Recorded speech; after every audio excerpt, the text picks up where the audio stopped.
Hello guys, good morning from Salugara. তো এখন ঘড়ির কাঁটায় মোটামুটি 10:30 বাজে।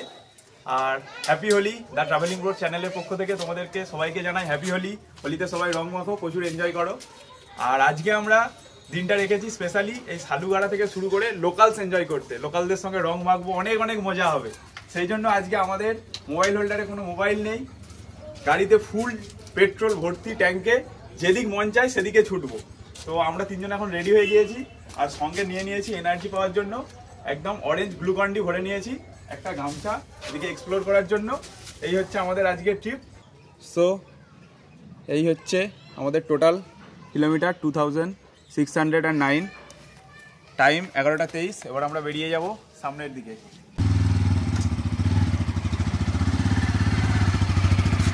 তো তোমরা দেখতেই পাচ্ছ আজ হোলির দিন সালুগাড়াবাসী কিভাবে রং খেলায় মেতে উঠেছে। আর আমাদের গতকালের ভিডিওতেও তোমরা দেখেছিলে দোলের দিনেও পাহাড়বাসী রং খেলায় মেতে উঠেছিল। তবে হোলির দিন বাইক নিয়ে ঘুরতে যাওয়ার ক্ষেত্রে রাস্তায় একটু বেশি সতর্কতা প্রয়োজন। এটাই হচ্ছে সেবক রোড, আর সেবক রোড ধরে আমরা এগিয়ে যাচ্ছি বেঙ্গল সাফারির দিকে। আজ হোলির জন্য রাস্তাঘাটও যেমন ফাঁকা, ঠিক একইভাবে বেশিরভাগ দোকানপাটও আজ বন্ধ। তো আমরা চলে এসেছি সালুগাড়া বাজার, এখান থেকে এখন রং কিনবো। চলো,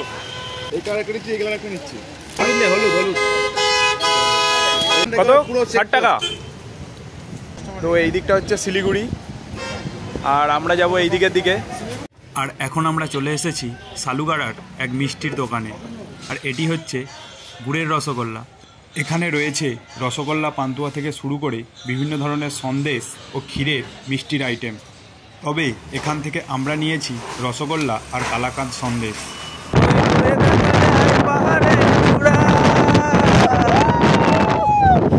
বেঙ্গল সাফারি ঢোকার 1 থেকে 1.5 কিলোমিটার আগে এখান থেকেই আমরা নেব লেফট টার্ন।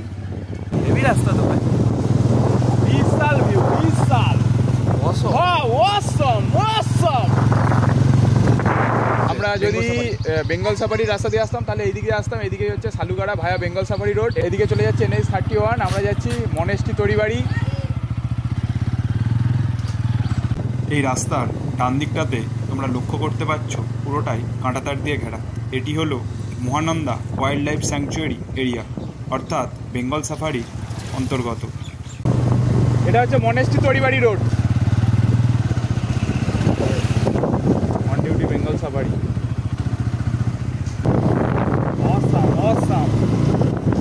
আমরা এখন ওই মনেস্ট্রির দিকেই যাচ্ছি। এটি হলো এয়ম ইন্ডিয়া বুদ্ধিস্ট মনেস্ট্রি। মনেস্ট্রির গেটের বাম দিক এবং ডান দিকেই পেয়ে যাবে পার্কিংয়ের সুব্যবস্থা। প্রত্যেক সোমবার বন্ধ থাকে, আর মনেস্ট্রি খোলার সময় সকাল 9টা থেকে সন্ধ্যা 5টা পর্যন্ত। তো চলো এবার আমরা মনেস্ট্রির ভেতরে প্রবেশ করব। আমরা প্রথমেই চলে এসেছি এই মনেস্ট্রিটা, খুব সুন্দর মনেস্ট্রি, আর এই দিকে খুব সুন্দর পাহাড়ের একটা ভিউ। আর আজকে যেহেতু রোদ ঝলমলে ওয়েদার, সেই জন্য পাহাড়কে দূরে খুব সুন্দর লাগছে। মনেস্ট্রিটার এরিয়া অনেক বড়, ঠিক আছে, জাস্ট এনজয় দ্য বিউটি। তবে একটাই জিনিস, কিপ সাইলেন্স, এখানে বেশি চিৎকার চেঁচামেচি করা বারণ আছে, ঠিক আছে। আর সকালের দিকে আমরা এসেছি, অতটা ভিড় নেই। আর আজকে যেহেতু হোলির দিন, সেই জন্য মনে হয় একটু ফাঁকা আছে, তবে খুব সুন্দর, জাস্ট দেখবে আসো।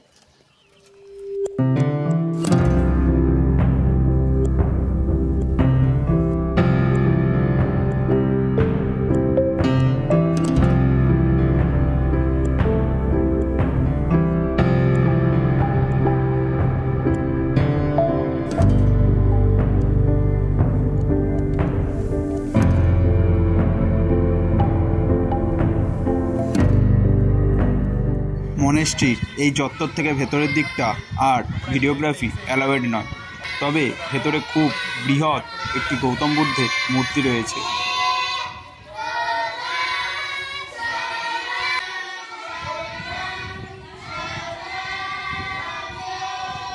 বলা হচ্ছে এটা একবার ঘোরালে, ক্লকওয়াইজ ঘোরাতে হবে, ঘোরালে এটা ওম মানি পদ্মে হু, এই ব্যাপারটা এনজয় করা যায়। তো চলো এটা আমরা এখন করতে থাকি।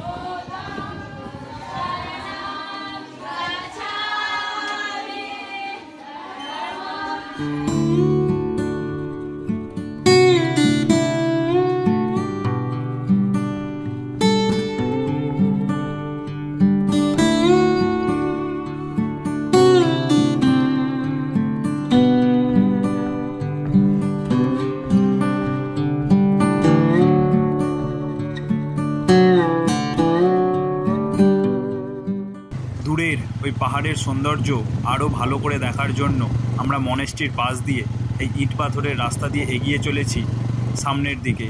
আর বাম দিক দিয়ে বয়ে চলেছে মহানন্দা নদী, আর ডান দিকটা পুরোটাই ওয়াইল্ড লাইফ স্যাংচুয়ারি এরিয়া, তাই কাঁটাতার দিয়ে এইভাবে ঘেরা রয়েছে।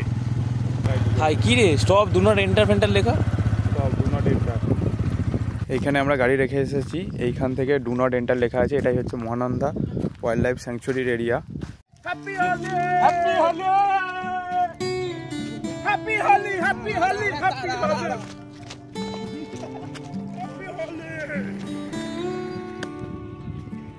দূরে তোমরা দেখতে পাচ্ছ কত সুন্দর পাহাড়ের ভিউ, আর এখানে তোমরা দেখতে পাচ্ছ the art and the artist.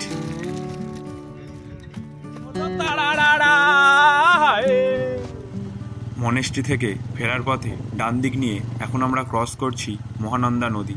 আর তোমরা চাইলে এখানে ক্যাম্পিং করতেও আসতে পারো, জায়গাটি খুব সুন্দর।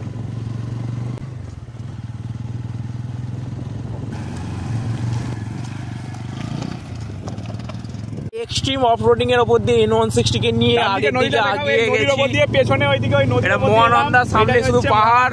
এখন দুটো ব্লগ আর একসঙ্গে ব্লগ করছে। লেসকো গাইস, সামনে পুরো চেসকো, পাহাড়ের উপর বম বলে হ্যাপি হোলি। আর পুরো মহানন্দার ওপর দিয়ে আমরা ওইদিকে রাইড করে আসলাম। ওইদিকে মহানন্দার ওপরে পুরোই রাস্তা, পুরোই নদী। তবে বর্ষার সময় এসব জায়গায় আসা যাবে না, নদীর ওপর দিয়ে অন্য কোনো রাস্তা দিয়ে আসতে হবে হয়তো। আজকের দিনটা সেই এনজয়মেন্টে কাটছে।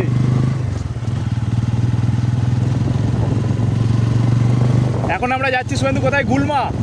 সামনেই হচ্ছে গুলমা রেল স্টেশন। আর এখান থেকে ভিউটা এত সুন্দর লাগছে, জাস্ট অসাম। এইখানে আমাদের গাড়িটা পার্ক করেছি। এবার আমরা যাচ্ছি সামনে গুলমা স্টেশন। এই যে গুলমা স্টেশন, আর এইটা পুরোটাই হচ্ছে মহানন্দা নদী। এই মহানন্দা নদীর সেই দূরে যত দূর চোখ যায় সেইখান থেকে আমরা বাইক চালিয়ে চালিয়ে নদীর ওপরে রাইড করতে করতে তারপরে এই নদীর পাড় ধরে এই রাস্তা দিয়ে এসেছি। জঙ্গলের ভেতর দিয়ে এই ট্রেনগুলো আসছে, কত সুন্দর লাগবে ভাবো এরকম ট্রেনে জার্নি করতে। আর এইদিকে পাহাড়ের ভিউ। হ্যাপি হোলি।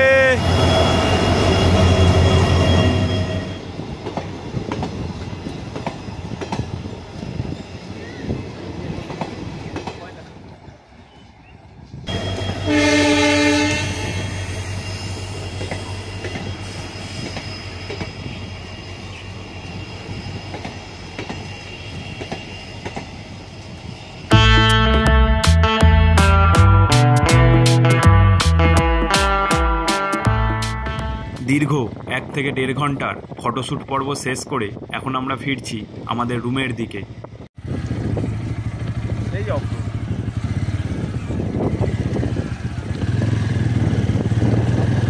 কেউ কোনো রকম ভয় পাবেন না, একদমই নয়।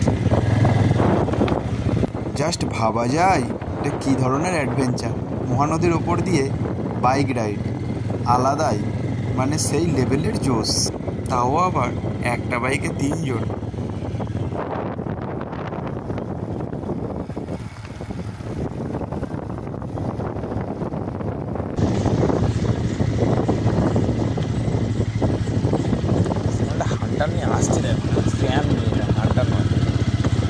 খাওয়া দাওয়া করলাম এই তাজ কিং বিরিয়ানির দোকানে। আজকে বেশিরভাগ খাবারের দোকান বন্ধ, টেস্ট ভালোই ছিল।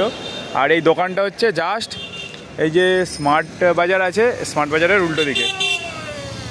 তো শিলিগুড়ি এমন একটা শহর যেখানে সমস্ত কিছু পেয়ে যাবে, মানে এমন কিছু নেই যে পাবে না।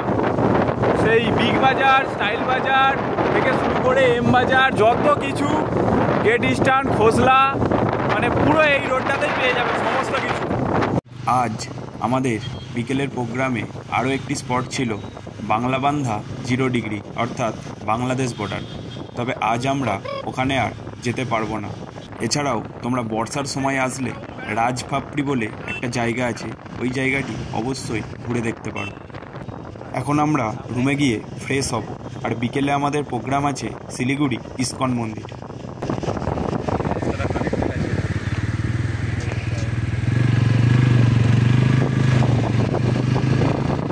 এক ভিন্ন স্বাদের খাবার নিয়ে আমরা চলে এসেছি আমাদের রুমে। সেফালি, এটাও একটা ট্র্যাডিশনাল নেপালিজ ফুড। আর আমাদের ভাগ্যে চিকেন নেই, এটাও ভেজ, কালকেও চিকেন পাইনি। এগুলো দাম কত করে নিয়েছে? 15 টাকা, 10 টাকা করে ছিল, এখন দাম বেড়েছে, এখন বেশি চলছে তো। এটা কিসে বা তেলে ছাঁকা? তেলে ছাকা, পুরো তেলে ছাকা। সো লেটস ট্রাই করা যাক শেফালি। বাইরেরটা একটু ক্রাঞ্চি ক্রাঞ্চি ভাব আছে, এটা চিকেন হলে সেই লাগতো। এটার ভেতরে পেঁয়াজ দেওয়া আছে না? পেঁয়াজ আর বাঁধাকপি ভালো খেতে পাই, নিঃসন্দেহে ভালো খেতে। টাইপো আরেকটা আছে, এটা ফালি খেলাম, থুকপাটা খাবো। ভালো খেতে। ফুড ব্লগারের বাজার ডাউন করতে হবে। এখন বাজে ঘড়ির কাঁটায় সন্ধে 6টা, আর আমরা চলে এসেছি শিলিগুড়ি ইসকন মন্দির।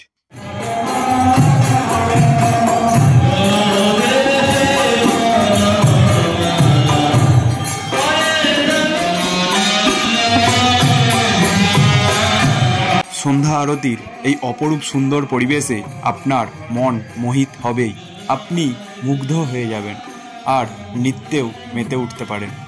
তারপর আমরা এই রুমে এলাম, এবার আমরা ডিনার করে, আর কালকে আমাদের প্রোগ্রাম আছে নেপালের দিকে, তো দেখা যাক ওয়েদার কি হয়। আমরা গিয়েছিলাম জুডিও, স্পেন্সার, সেখান থেকে ভাই অনেক কিছু শপিং করলো।